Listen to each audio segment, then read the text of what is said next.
1. I'm female and home from college. The stay-at-home order in my town is slowly being lifted, so some businesses are finally opening up. My parents require me to have a summer job. I'm blessed enough that I get to keep all the money I earn. My parents just like me to work to gain experience. This will be relevant later, but I'm not a skinny girl. I wouldn't consider myself large either. I'm 5'6" and weigh about 140 to 145 pounds right now, and carry most of it in my hips and thighs. The freshman 15 did hit me hard though, as I used to be 120-ish. So today, after finishing my last online final, my dad called me. He told me that one of his friends who runs a heating and AC company texted him that they were looking for girls to work in the office, answering phones and stuff. I got excited because that's exactly what I wanted, so I put on a dress, printed a copy of my resume, and drove down. The ladies inside were super nice and asked me to fill out an application, so I sat down to do so. And this is where the EM enters. Here's everyone involved. EM entitled mom, EG entitled girl, probably 16-ish, P, me. DL, desk lady 1, front desk. This woman is relatively thin, which will be relevant later. DL2, desk lady 2. Desk lady further back, but still in the room. This woman is plus-sized, which will be relevant later. B, boss of the business. We're in the South, which might be relevant, because typically for jobs like this, they're looking for a pretty face to sit behind the counter and talk to customers. This is unspoken, though. Yes, it's awful, but hey, I needed a job. So as I'm filling out the application, EM enters with EG. She announces that she's here about the opening and her daughter would like to apply. DL1 explains that she'll need to fill out an application and hands her one and a pen. They come sit in the lobby right beside me, which I thought was weird, but I didn't say anything. Are you here for the job as well? Yes, ma'am. Huh. I ignored her and went to ask DL1 a question about the application. It was about how professional one of my references for babysitting was. When I returned and sat back down, EM walked up to the desk. Does my daughter even need to fill this out? It's protocol. Boss will look at the applications and decide who to call for an interview. Is he here? I'm sure if he could see my daughter, he'd know who he wanted to call. He is, but he isn't seeing visitors right now. How will he know who to hire if he doesn't know what the girls look like? He will need to see their references and make a few calls before he... No, my daughter is an aspiring model. She won the Little Miss Prissy Pants in 2019. He needs to see her now. She's the face he wants behind the counter interacting with the customers. I'm not sure what you mean. This isn't a modeling job. Looks don't really matter. Oh, I know. But they do. And let's face it, he isn't going to want... At this point, she leans closer to DL1. A chubby girl up here, is he? This whole time, EG is smirking at me and glances as she fills out her application. This caught the attention of DL2 as well as me, and we both looked up at this point. Ma'am, I'm not sure what you mean. Oh, no disrespect. I just know him personally, and I know he'd prefer a new pretty face around the office. Maybe I'm a little biased, but I think there's no question between my daughter and, well, this young lady, for example. No offense, honey, just trying to save you some time. At this point, I'm in tears. I don't know if it was rage or the sting of her insult, but either way, I was not going to let her see me cry. So I quickly got up, handed my application to DL1 before trying to leave. DL2, a plus-size woman. Sweetie, wait, talking to me. She turns to EM. You say you know the man personally, right? Oh, yes, we went to high school together. And you know him so well that you know he'd prefer a skinny woman behind his desk. Well, I didn't say that. She did. But I'd assume so. Great, well, I'm his wife, and I've worked behind this desk for almost 15 years now. And as you can see, I could probably drop a few, but I take personal offense to what you're saying about my husband and this young lady. So I'd like you to wait in the car while your daughter fills out her application. EM and EG both stormed out at that point. E.g. took her application, so I don't know if she'll apply or not. But both women behind the counter told me that EM was a bitch, and they'd vouch for me with the boss. So I'm hopeful that I got the job.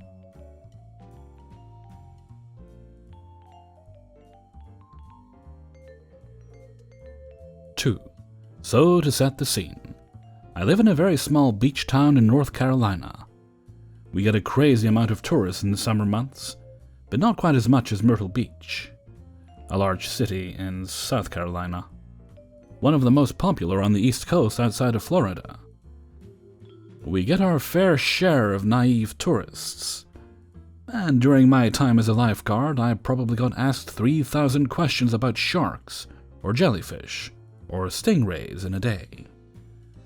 Instead of saving people from the water, I spent most of my time telling people to stay off the dunes, or telling people not to swim up to boats. So anyway, the cast composed of myself, a naive entitled tourist, and her naive entitled son. I saw that there was supposed to be some excellent surf one day, and decided to head to the beach for a little shredding action. My beach access is part of a private neighborhood, and is paid for by my homeowners association, which means that it is private property. Once I get up to it, I see a middle-aged woman and her son, maybe 6 or 7, standing at the gate, holding floats. I think, great, I have a little arguing to do. Because people are supposed to stay off unless they pay taxes for it to be maintained. I walk up, and the convo goes like this. Hey, what is the code for this beach access? Well, it's private access. Are you visiting? I haven't seen your face around here. Where are you staying? EM points at a house that isn't part of the homeowners association. It was developed after my neighborhood was. Oh, that house is part of a different neighborhood. That one uses a public access. See where the sidewalk is? Oh, come on, it's right across the street. Just tell us the code. No, ma'am. This access is paid for by our own taxes. There is a public access literally 50 feet to the left with no code. No, I demand that you let me and my son through, or I will call the police. Go ahead. In the meantime, I'm going to use the public access. If you care to join me on the beach, then you can follow me on that access. I left her and her son red-faced like that, and walked to the public access. About 10 minutes go by, and I kind of forget about the pair. I'm putting wax on my board and waiting for my friend to show up in the meantime. I turn away from my board to head down and look at the water, and look for a good spot or a rip current, and lo and behold, I see the kid trying to lift my board and his mom grinning at him. Keep in mind, my board is a 9-foot beast that has to weigh at least 50 pounds. My dad got it in Maui 20 years ago from a custom board store that's no longer open, and it cost at least $700 to $800. I run back up to the pair, and my usually good nature was out the window. Hey lady, get the fuck off my stuff! How dare you speak to me like that? I'll speak to you however I want. Tell your son to stop grabbing at my stuff. At this point he had it fins up and was sitting on it, which is a massive no-no for surfing. It curves upward, so if you put too much weight on it, it might snap. I yanked it out from under him, and he fell forward into the sand. Get away from my son! I'm going to sue you until you need to file for bankruptcy! What the hell, lady? I'm defending my property. You can't sue me for shit. Fucking pedo, my baby just wanted to see it. He wasn't hurting anyone. At this point, her son is bawling, and he is screaming something along the lines of, Mommy, he broke my rib! Grow up, kid. Lady, don't touch my stuff again, or I will call the police on you. At this point, a lot of people around me were angry at the lady, and I notice my friend has shown up and has a massive grin on his face. When I look away to make a face at him, the lady tries to yank the board out of my hands. I just let it drop. It falls on her, and she buries her ass in the sand. I snatch it back up from her, jerk a thumb at my friend, and run to the water. I turn to the kid and I say, "Don't turn out like your mother." I then turn and run towards the water with my friend and fill him in. And from what we can see from the waves, the lady is getting shamed off the beach by other beachgoers, most of whom knew me, and knew I wouldn't fly off the handle unless it was something crazy. 3. This all took place at my work. I'm a sales associate at the largest chain of bookstores in my country. It's important to note that we also sell toys, games, and other stuff. The characters you meet are me, the OP, 21 female, EM entitled Mum, probably in her mid-40s, ED entitled Daughter, maybe 6 or 7, and PC, poor customer, in her 60s. Allow me to set the scene. We had just received a new shipment of books, and I was in the process of unpacking and pricing them. I'm the only one at work, we're a pretty small store, so we're usually only one person after 4 p.m., so I had taken boxes of books closer to the register so that I would be able to keep an eye on everything. Enter EM and ED. They both looked completely normal. She must have been hiding her Karen haircut, like the devil hides his horns. I walked up to them and asked if they needed help. They politely declined, and I went back to my work. It truly was the calm before the storm. A few minutes later, EM comes up to me. Where are your shopping carts? I'm sorry, we don't have any. You can get one from the grocery store a few stores down. Or we have shopping baskets if you can use those. That's bad customer service. I'm sorry. You're supposed to make sure the customer gets what they want. If you don't have shopping carts, you have to get me one. I'm not wanting to argue. Why, I would never do that anyway. I'm sorry, but I'm alone here, so I'm not able to leave the store. If you have more than you can carry, you're welcome to leave it at the register. Fine, but it's still bad service. I'm sorry. I went back to my work again, not thinking any more of it. She was rude, but I'm used to rude customers. About 15 minutes pass, and EM has left quite the pile of toys on the register. But it's a quiet afternoon, so I don't mind too much. They approach the register, and before they even get there, EM starts yelling at me. We're ready to pay, get off your butt. Note that I was carrying about 10 books at this moment, and I'm definitely not on my butt. I quickly put them down on the nearest surface and walk over to the register. I ring in all her items and tell her the total of about 1,200 krona, about 135 US. She goes red. That's way too expensive. I'm sorry, do you want me to double check the prices of everything? Yes, but hurry, you've already wasted enough of our time. I go over again and get the same price. Everything is the correct price. If it's still too expensive, I'd be happy to remove anything. Can I have anything for free? It's all for my daughter, it's her birthday today. I'm very sorry, but I'm not allowed to give out reduced prices. I can show you some discounted items if you want. No, she wants these toys and you have to give it to her. It's her birthday. I hope she has a great day, but as I said, I'm not able to give discounts, and we do not have birthday discounts. At this point, PC had gotten in line behind them. Can you believe this? She says, turning to PC. Horrible customer service. PC just shakes her head and looks apologetically at me. See, you upset her. Again, I'm very sorry, but I'm not able to give discounts unless the item is damaged. I should not have said that. EM then proceeded to grab my scissors, we keep them in our tape dispenser on the register, and starts cutting the toys. I immediately press the silent alarm to alert security. PC is shocked, and so am I. ED is screaming bloody murder. Stop! You can't do that! Now you have to give it to me for free. You said to yourself. Isn't that right, PC? Are you crazy? You can't destroy store property. It's my property. It's absolutely not, and I'm not giving you anything for free. In fact, I'm going to have to demand that you pay for every destroyed item in full. Do you want me to call the police? Security's on their way. PC nodded. Good, I'll tell them what a liar you are and how you've been harassing me and my daughter. Good luck with that. Security came and took all of our statements. When EM still refused to take any blame or pay for the damages, he took her away and called the police. He then asked both PC and me for our contact info to give it to the police. We both happily obliged. ED was still screaming through all this. I apologized to PC and thanked her for defending me. and she and I talked about the incident before she left. I then called my boss and told her about the entire incident, and she said that she would get me an extra vacation day for all the trouble. The security guy also said that he'd come back with an update once everything is settled, so I guess I'll have an update. Update. The security guy came back right after I posted this and asked for my boss's info, which I gave to him.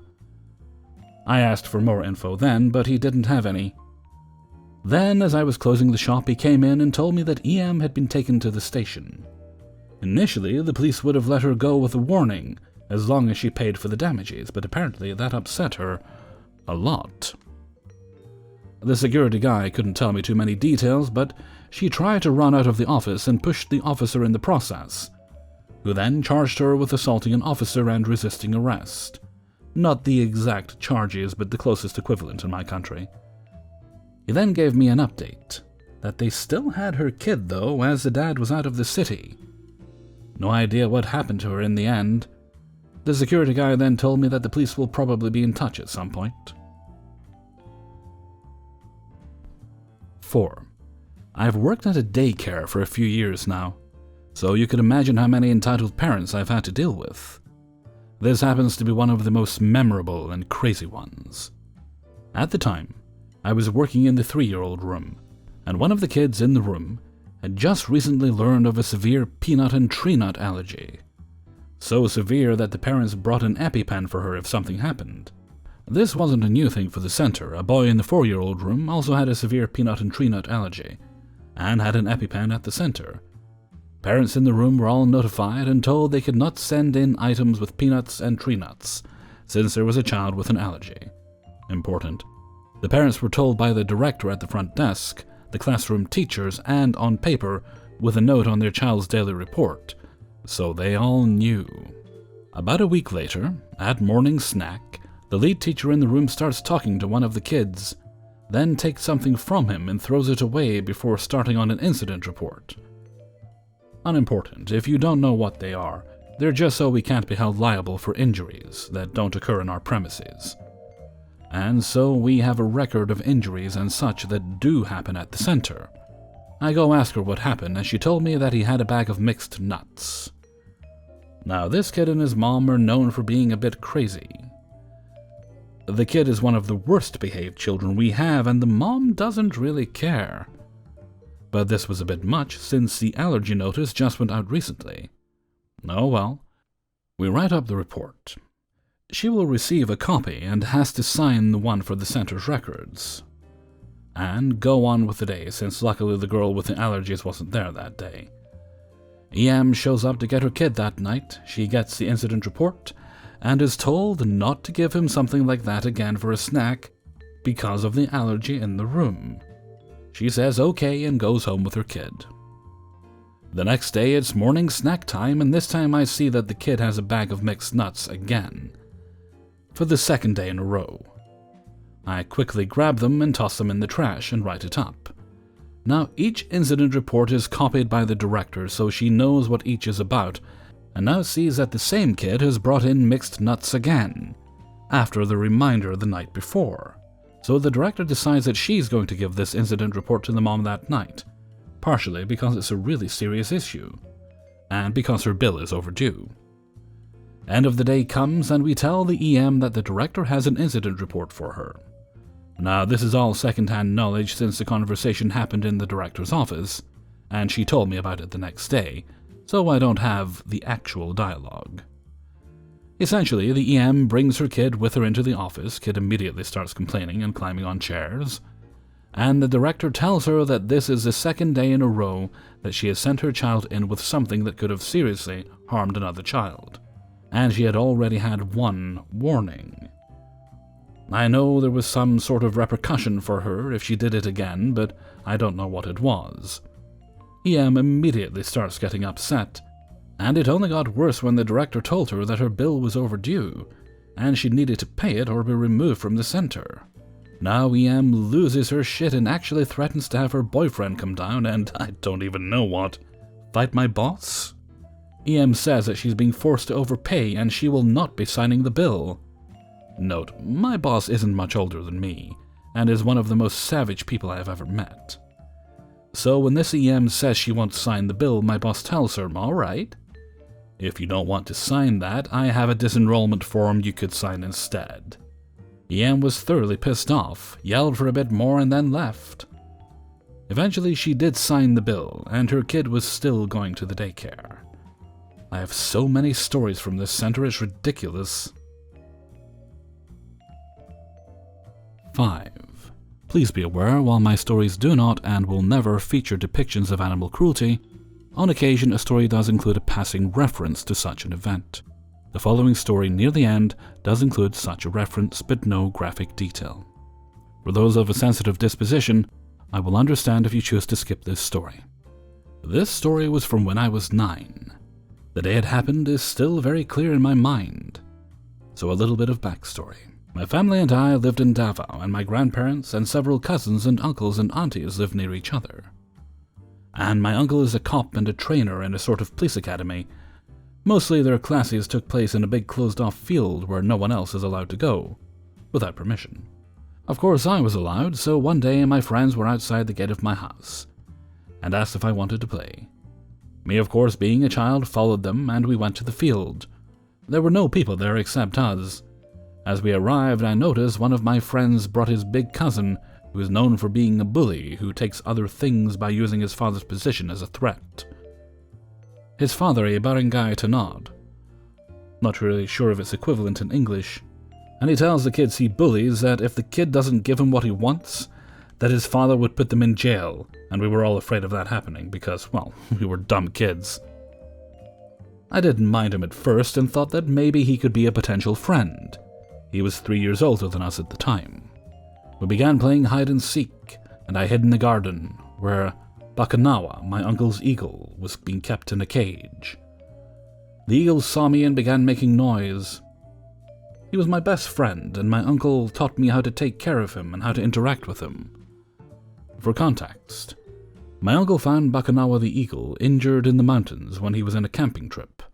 Apparently, from the story my uncle told me, Bakanawa was being hunted by poachers, so my uncle took him in and brought him home and kept him as a pet. On with the story. Bakanawa saw me and began fluttering his wings and asking me to take him out. Excited to do so, I did what the eagle wanted. A lot of people knew that my uncle had an eagle, and a lot of kids enjoyed seeing Bakanawa glide through the air when my uncle took him out for a flight. So I thought it would be a good idea to show off to my friends. I grabbed a leather arm guard. Since my uncle taught me how to play with Bakanawa, I can handle taking him for flights without his supervision. I took Bakanawa out of the cage, and he stood on my arm guard. He wasn't a very big eagle. He was just the size of a 1-liter Sprite bottle at most. So I went out of my hiding spot, and all my friends dropped the hide and seek and went closer to see Bakanawa. They were all smiling and excited. I told them to stay aside as I stretched my arm out, and Bakanawa took flight and circled above us fastly. He did a couple rounds and then landed on my arm again. My friends cheered, and I petted Bakanawa for being a good bird. Then suddenly, a harsh tug on my arm caught me off guard. It was my friend's cousin, the EK. EK tells me to dismantle the arm guard and to let him play with the eagle. Bakanawa flew away and landed a couple meters away from us. I tried pushing EK off, but he punched me and I fell down to the ground. A couple of my friends started crying because of the scene, and my aunt heard us. My aunt walked over to me and snatches the arm guard from EK and shouted, "Putang ina mo lumas ka dito, yuwaraka." This sentence is just, a lot of curse words, really. EK cries and runs off. My aunt told my friends to go home as well, and they did. My aunt helps me up. She wore the arm guard and calls Bakanawa, who is now flying in the sky. Bakanawa lands in her arm, and we went back to put him in his cage. My aunt invites me into their home, and she began checking where I was punched. A nasty bruise had formed, and my cheeks were beginning to swell, and my aunt cleaned it up and told me to put ice on it. So I go into the fridge to get the ice, while she called my mom on the phone to pick me up. After I grabbed the ice, I went back to the room to see my aunt wasn't there. I heard a commotion outside, and I saw my aunt and the father of the EK with the EK beside him. Iri was trying to get the cage Bakanawa was in. and my aunt was shouting at him not to. My aunt tries to deal with this rationally, but ED pushes her off and EK laughs at her. I felt like I was going to cry when ED opened the cage, but surprisingly, Bakanawa didn't take any of his shit and charges at ED's arm and clawed at it. ED screams in pain as blood began to flow and Bakanawa flew into the trees. His scream was heard by a couple of my family members, and soon enough, almost all my family was there now. EK begins to cry, and ED threatens that he will take this to court and sue all of us. My uncle, the owner of Bakanawa, and a cop, comes in and tells him that there is security footage of him trying to steal Bakanawa, and footage of him pushing my aunt away, and my uncle said he was going to file them for assault and theft. ED shuts up and pushes his way out of the place and goes home, with EK trailing. A lot of time passed and we never saw ED again. I'm 16 now and Bakanawa has already passed.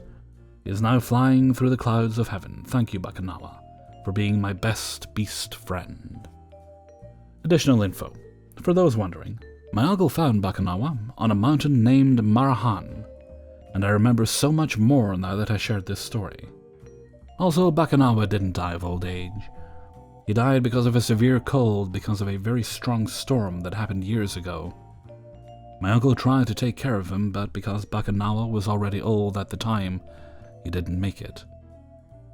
I wish my family had never returned to Bulacan, so I could have taken him on more flights, but we really had to because very bad things happened in the community. My uncle told Mom about Bakanawa's death, but she didn't want to tell me because at the time I was still depressed, because another fucking EK hurt my baby pet pig, causing him to die from overfeeding. I was traumatized at the time, and I was the one who buried him alone. Every day I still remember where his grave is, even though it had no marking. So my mom didn't want to tell me about Bakanawa's death until 3 years ago. I really miss those guys, but now I can't bring myself to love or even get another pet, because I can't handle the pain of seeing their playful faces become dull. Thank you guys for telling me that Bakanawa was a good boy, because he really is. And I appreciate the fact that strangers on the internet can sympathize with me. Thank you. You people have made quarantine better. Hey everybody, Hellfreezer here, and thank you very much for listening to the Impractical Proudness of Parents.